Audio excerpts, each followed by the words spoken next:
Video देखने वाले सभी बहन भाइयों को मेरा प्यार भरा नमस्कार। और जो भी मेरे संपूर्ण देशवासी हैं, भारतवासी हैं, उन सभी को मेरी शुभकामना।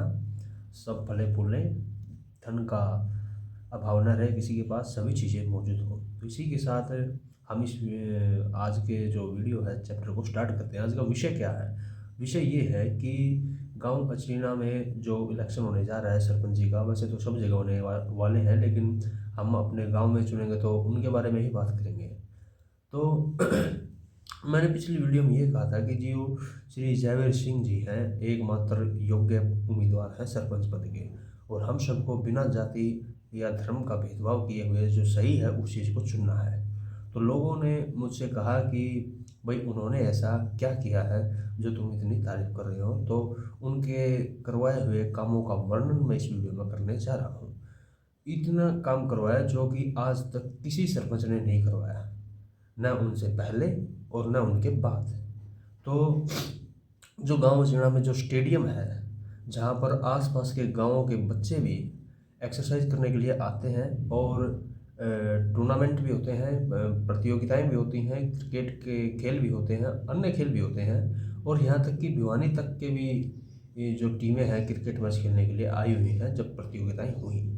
तो इस स्टेडियम का निर्माण श्री जयवीर सिंह जी यादव ने अपनी योजना में करवाया।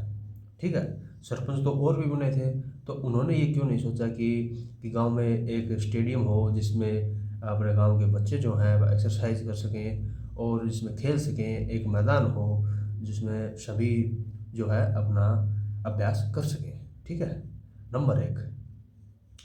उसके बाद जो हमारे नहर की लिस्ट लगी थी वो कैप्टन अजय सिंह, नरपेंद्र सांगवान, दान सिंह और दीपेंद्र सिंह हुड्डा आए तब वो लिस्ट लगी थी। लेकिन उनको बुलाया किसने? श्री जयवीर सिंह जी ने।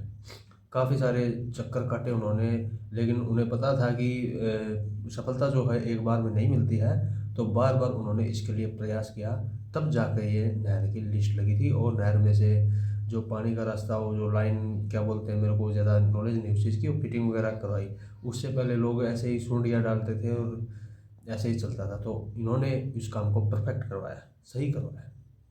ठीक है, अब जो हमारे गांव अचीणा में एक दादी शिला नाम की जगह है जिसको धाम भी बोलते हैं, वो पहले एक कच्ची सी जगह हुआ करती थी। वहाँ पर बरसात के टाइम में काफ़ी पानी भर जाया करता था और लोगों को वहाँ से निकलने में भी बड़ी परेशानी का सामना करना पड़ता था। और बारिश के मौसम के बाद इतने मच्छर हो जाते थे कि वहाँ के आसपास के इलाके में बहुत ज़्यादा बीमारी भी फैलने लगी थी। तो इन सब चीज़ों से मुक्ति दिलाने के लिए अपने जो जयवीर सिंह जी हैं, उन्होंने वहाँ पर रेत की ट्रॉलियाँ डलवा कर भरत करवाया, चार दीवारी खिंचवाई, और अब वहाँ पर वो दिखने में एक सही मंदिर लगता है। अब वहाँ पर सत्संग भी होते हैं और जागरण के प्रोग्राम भी होते हैं, और बड़ी संख्या में पब्लिक वहाँ पर एकत्रित होकर प्रोग्राम का आनंद लेती है। ठीक है, और चार दीवारों पर भी लोग बैठ जाते हैं। ये सब किसकी मेहरबानी से? सिर्फ जयवीर सिंह जी की मेहरबानी से। तो उनके बाद या जो पहले बने सरपंच, किसी के मन में ये ख्याल नहीं आया कि गांव में मैं इन चीज़ों का सुधार करूँ। और क्या किया? और ये किया कि जो अपने बाबा पीर की जगह है गाँव मसीना में, गर्ल्स स्कूल के साइड में, वहाँ पर भी भरत करवाया और चार दीवारी खिंचवाई। जो गर्ल्स स्कूल के साइड में जो जगह पड़ी थी, वो भी एक टाइप का तालाब बन गया था जिसको हम जोड़ कहते हैं। वहाँ भी पानी खड़ा रहता था, उस चीज़ को चटाई करवाई, वहाँ भरत करवाया, चार दीवारी करवाई। और अब खुले शब्दों में कहें तो हम ये कह सकते हैं कि लड़कियों के लिए भी एक अलग स्टेडियम का प्रबंध हो गया है, और बिल्कुल स्कूल के साथ में। वहाँ पर सिर्फ लड़कियां ही जाती हैं स्कूल टाइम में, और कोई नहीं जाता है। ठीक है, तो उनके लिए भी एक अलग प्रकार का मैदान, और बड़ा सा मैदान, जैसे एनसीसी या एनएसएस के कैंप के शिविर का आयोजन किया जा सकता है, और जो कि होता भी है। ये काम भी श्री जयवीर सिंह जी ने करवाया अपनी योजना में।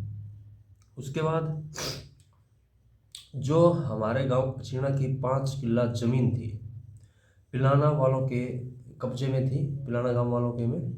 और एक्चुअली बात यह है कि उससे पहले के सरपंचों को इस बात का पता ही नहीं था कि हमारे गांव की 5 किल्ला ज़मीन भी है जो पिलाना गांव के कब्जे में है। और यह अगर पता था तो वो छुड़वाने की हिम्मत नहीं कर पाए।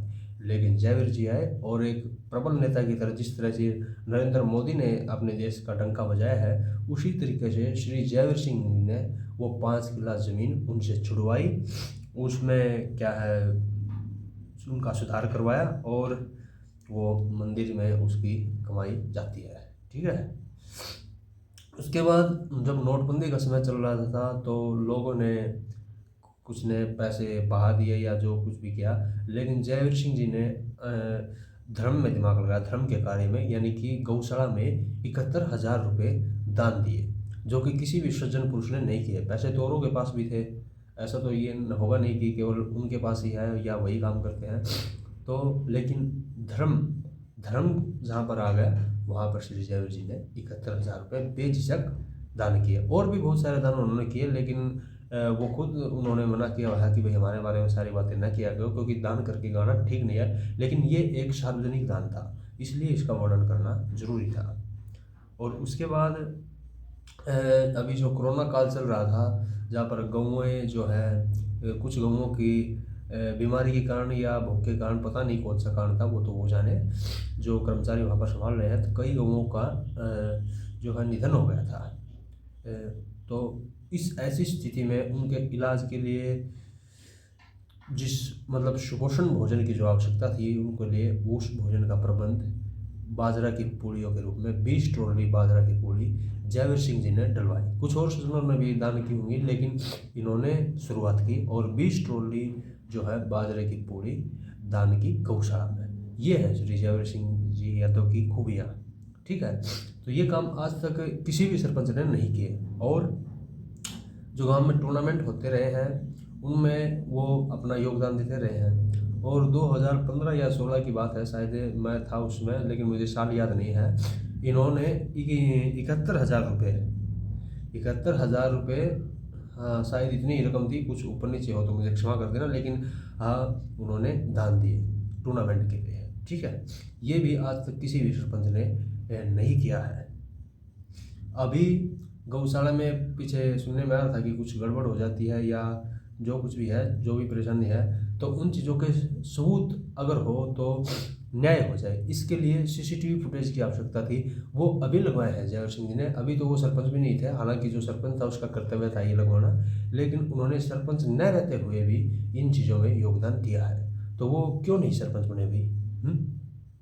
और तो इस हिसाब से श्री जयवीर सिंह जी हर तरीके से, हर एंगल से सरपंच पद के योग्य उम्मीदवार हैं। तो मैं अपने गांव के ग्रामीणों से, गांव की जनता से अनुरोध करूंगा कि बेझिझक बिना संकोच के अपने परिवारवाद को त्याग कर, जातिवाद को त्याग कर और अपने आपसी स्वार्थ को त्याग कर, जो सही आदमी है श्री जयवीर सिंह जी यादव, उनको 12 तारीख को नारियल के पेड़ के सामने वाला बटन दबाकर बहुत भारी बहुमत से विजय बनाए, एक तरफा जो है उनको विजय दिलाए, तो मैं उनका आभारी रहूँगा। और वो भी मतलब जनता भी उनकी आभारी रही, क्योंकि वो तो विकास कार्य करवाने के लिए बन रहे हैं भाई। ठीक है।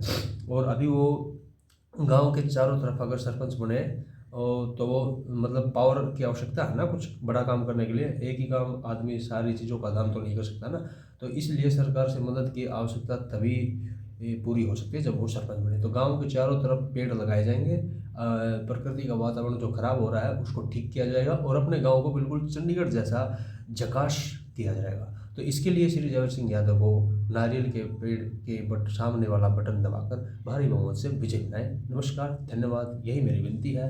और मैं उनके साथ हूँ, क्योंकि धर्म उनके साथ है, श्री कृष्ण उनके साथ है और आगे प्रभु की इच्छा। ठीक है। नमस्कार, धन्यवाद, जय हिंद।